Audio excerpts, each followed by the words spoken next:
পরম প্রেমময় শ্রী শ্রী ঠাকুরের চরণে শতকোটি প্রণাম। উপস্থিত সকলকে আমার আনন্দিত জয়গুরু।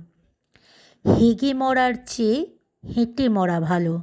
যে বলায় কম কাজে বেশি, সেই প্রথম শ্রেণীর কর্মী।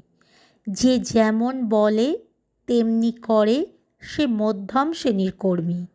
যে বলে বেশি কাজে কম, সে তৃতীয় শ্রেণীর কর্মী। আর যার বলতেও আলস্য করতেও আলস্য, সেই অধম। দৌড়ে যাও, কিন্তু হাঁপিয়ে যেও না।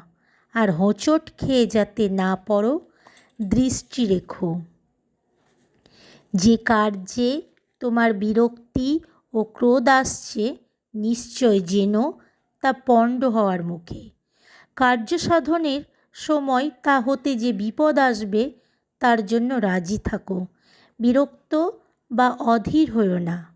সফলতা তোমার দাসী হবে। চেষ্টা করো, দুঃখ করো না, কাতর হইও না।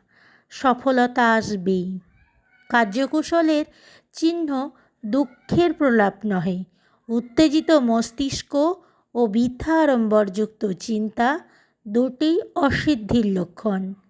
বিপদকে ফাঁকি দিয়ে ও পরাস্ত করে সফলতা লক্ষ্মী লাভ করো। বিপদ যেন তোমায় সফলতা থেকে বঞ্চিত না করে। সুখ কিংবা দুঃখ যদি তোমার গতিরোধ না করে, তবে তুমি নিশ্চয়ই গন্তব্যে পৌঁছাবে, সন্দেহ নাই। শান্তি, শান্তি, শান্তি। জয় গুরু।